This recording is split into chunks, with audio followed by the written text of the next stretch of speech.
मनुष्यों का स्वभाव होता है कि कोई भी सर्वगुण संपन्न नहीं हो सकता। हर एक मनुष्य में कुछ गुण और कुछ अवगुण पाए जाते हैं। अच्छे गुण तो अवश्य मनुष्य की भलाई के लिए काम आते हैं, किंतु अवगुण मनुष्य का पूरा जीवन बर्बाद कर देते हैं। इन अवगुणों पर नियंत्रित करके जीवन को बर्बाद होने से बचाया जा सकता है। यह अवगुण मनुष्य को पाप के रास्ते पर ले जाते हैं, किंतु पाप के रास्ते पर चलना और नहीं चलना मनुष्य के अपने मन के नियंत्रण में होता है। यदि वह समय रहते मन को नियंत्रण करना सीख जाता है तब उसका कोई नुकसान नहीं होता है, अन्यथा वह जीवन में कभी सफल नहीं हो पाता है और एक दुखी जीवन जीता है। इसलिए अवगुणों के बारे में जानकर उन पर नियंत्रण करना अति आवश्यक है। आइए आपको बौद्ध सन्यासी की एक कहानी सुनाते हैं, जिससे आप मनुष्य के अवगुणों के बारे में और विस्तार से जान पाएंगे। वीडियो शुरू करने से पहले चैनल को सब्सक्राइब कर ले और बेल आइकन दबा दे।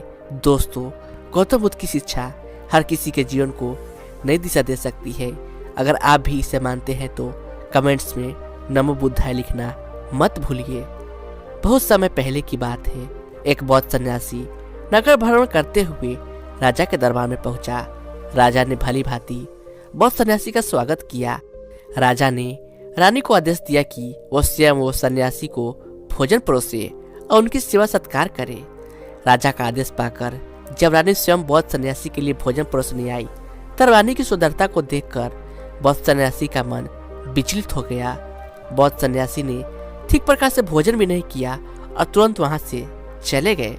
अपनी कुटिया में जाकर सन्यासी दिन रात रानी के विषय में सोचते रहते थे।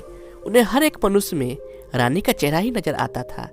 जब राजा को यह बात पता चली कि सन्यासी अचानक महल छोड़कर चले गए हैं तब उन्हें लगा कि शायद उनके सेवा सत्कार में कोई त्रुटि हो गई होगी। राजा स्वयं सन्यासी की कुटिया में जा पहुंचे और उनसे क्षमा याचना करने लगे तथा इस तरह अचानक महल से कुटिया वापस आ जाने के कारण पूछा। तब सन्यासी ने राजा से कहा कि हे राजन, मैं तुमसे असत्य नहीं कहूंगा। मुझे आपकी रानी से प्रेम हो गया है। अब मैं रानी के बिना जीवित नहीं रह सकता। राजा यह बात सुनकर स्तब्ध हो गए और महल लौट आए। उस दिन से राजा बहुत अधिक परेशान रहने लगे। रानी बार बार उनसे उनकी परेशानी का कारण पूछती, किंतु राजा ने रानी को कुछ नहीं बताया। रानी के बार बार आग्रह करने पर आखिरकार राजा ने उन्हें बताया कि सन्यासी को रानी से प्रेम हो गया है और वह अब रानी के बिना जीवित नहीं रहना चाहते हैं। रानी को यह सब सुनकर बड़ा आश्चर्य हुआ। वह समझ चुकी थी कि सन्यासी अपने धर्म से भटक चुके हैं। राजा ने रानी से कहा कि यदि मैं तुम्हें सन्यासी के पास जाने से रोका तो मुझे सन्यासी की हत्या का पाप चढ़ेगा। यदि मैं तुम्हें सन्यासी के पास भेज दूं तब पति धर्म का नाश होगा। रानी, अब तुम ही कुछ बताओ। अंतिम फैसला मैं तुम पर छोड़ता हूँ। रानी ने कहा कि मेरे पास एक ऐसा उपाय है जिससे ना ही आप पर सन्यासी का हत्या का पाप लगेगा और ना ही आपके पति धर्म का नाश होगा। रानी ने राजा से कहा कि आप मुझे उस सन्यासी की कुटिया में भेज दीजिए। राजा ने रानी को सन्यासी को सौंप दिया और कहा कि आज से आपकी दासी हुई। अब मेरा इस पर कोई अधिकार नहीं है। इतना कहकर राजा वहां से चले गए। रानी को पाकर सन्यासी बहुत अधिक प्रसन्न हुआ और रानी ने जैसे ही कुटिया में प्रवेश किया उसने सन्यासी से कहा कि मैं एक राजा की पुत्री हूँ। मैंने सदैव अपना सारा जीवन राजमहलों में बिताया है। मैं इस छोटी सी कुटिया में नहीं रह सकती। सन्यासी सोचने लगा कि मैं तो भिक्षा मांगकर खाता हूँ, मैं भरा राजमहल कैसे बनवा सकता हूँ, किंतु रानी की प्रसन्नता के लिए मैं प्रयास करूंगा। सन्यासी राजा के पास पहुंचा और राजा से राजमहल की मांग की। राजा ने तुरंत सन्यासी को महल बनवा कर दिया। रानी नए महल में पहुंची, किंतु वहां पर कोई भी नौकर नौकरानी नहीं थी। रानी ने सन्यासी से कहा, मुझे घर का कोई भी कार्य नहीं आता है, मेरे लिए नौकर नौकरानी की व्यवस्था करो। सन्यासी सोचने लगा कि यह किस प्रकार की स्त्री है जिससे गृह कार्य नहीं आता है, किंतु इसकी प्रसन्नता के लिए मैं नौकर नौकरानी की व्यवस्था करूंगा। सोच विचार कर सन्यासी एक बार फिर राजा के पास जा पहुंचा। राजा ने सन्यासी के साथ नौकर नौकरानी की एक टोकरी भेज दी। रानी ने सन्यासी से कहा कि मेरे पास राजमहल और नौकर नौकरानी है, किंतु घर में अनाज का एक दाना भी नहीं है। रानी के मुख से यह बात सुनकर सन्यासी एक बार फिर राजा के पास जा पहुंचा। राजा ने सन्यासी को ढेर सारा अनाज देकर वापस भेज दिया। एक बार फिर रानी ने सन्यासी से कहा कि मुझे गहने और स्वर्ण आभूषण चाहिए। वह सन्यासी अब थक चुका था किंतु रानी की इच्छा को पूरा करना उसका कर्तव्य था। वह सन्यासी एक बार फिर राजा के पास पहुंचा और उनसे स्वर्ण आभूषण की मांग की। बौद्ध सन्यासी को इस प्रकार बार बार राजा से वस्तुएं लेता हुआ देखकर राजा के सभी मंत्री उस पर हंसने लगे। मंत्रियों ने कहा कि जब एक रानी की इच्छाओं को स्वयं पूरा नहीं कर सकते तो रानी की कामना भी नहीं करनी चाहिए। एक बौद्ध सन्यासी इस प्रकार भिक्षा मांग रहा है, वह भी एक रानी के लिए। इतना कहकर सभी हंसने लगे। बौद्ध सन्यासी बेहद लज्जित हुआ और वापस रानी के पास लौट आया। उसने रानी को सारी बात बताई। तब रानी ने कहा कि यह सत्य है, आप एक सन्यासी है और आपका काम लोगों के धर्म की रक्षा करना है, किंतु आप स्वयं अपने धर्म की रक्षा नहीं कर पाए। सन्यासी को अपनी भूल का एहसास हुआ। वह तुरंत रानी को राजा के पास ले गए। राजा से क्षमा मांगते हुए कहा कि मुझसे भूल हो गई है, मैं आपसे आपकी रानी लौटाने आया हूँ।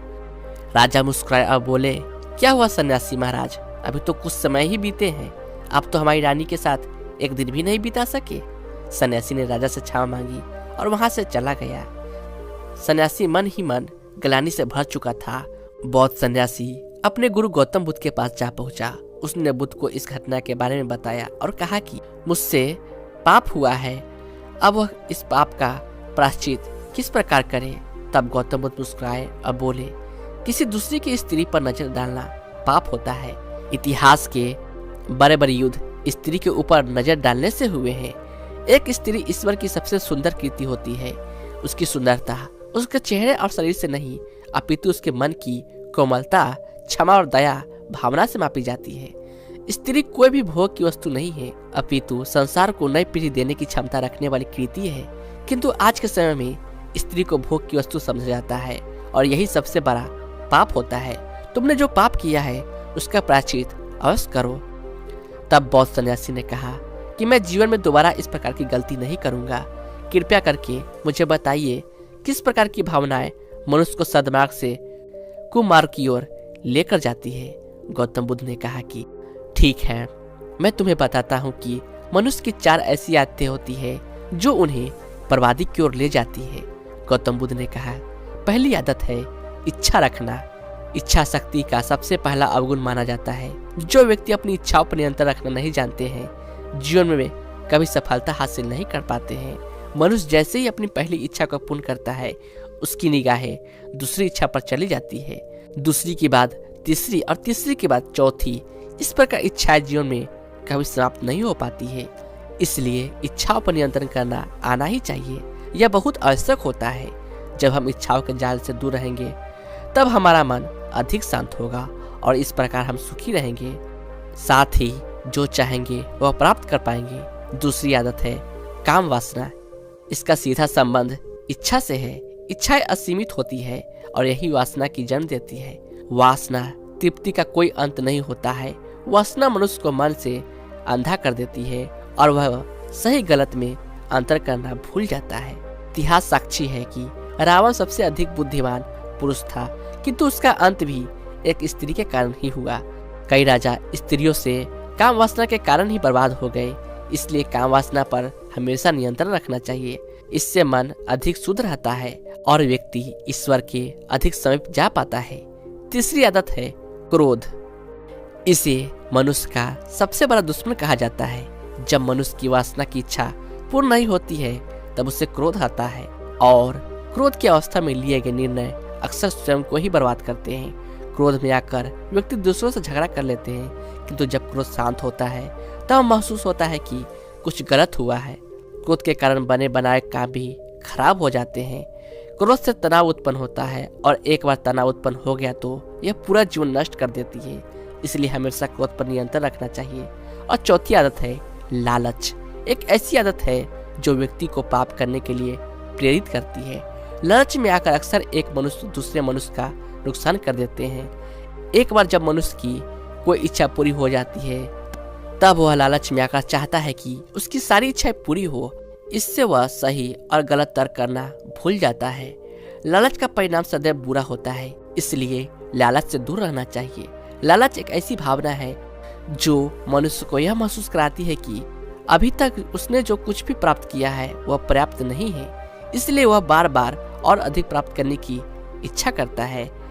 ऐसे में उस व्यक्ति के अंदर से गौतम बुद्ध के मुख से इन 4 आदतों के बारे में सुनकर बौद्ध सन्यासी ने उन्हें धन्यवाद दिया और कहा कि मैं सदैव प्रयास करूंगा कि मेरे जीवन में कभी इच्छा, वासना, क्रोध और लालच ना आए। आज के बाद मैं यस मनुष्य से मिलूंगा, उन्हें इन आदतों के बारे में अवश्य बताऊंगा, तभी जाकर मेरा पाप कुछ कम हो पाएगा। इस प्रकार बौद्ध सन्यासी वहां से चला गया। धन्यवाद दोस्तों, उम्मीद करते हैं कि आपको यह वीडियो पसंद आई होगी। इस वीडियो को लाइक जरूर करें और इसे अपने परिवार और दोस्तों के साथ शेयर करें। धन्यवाद।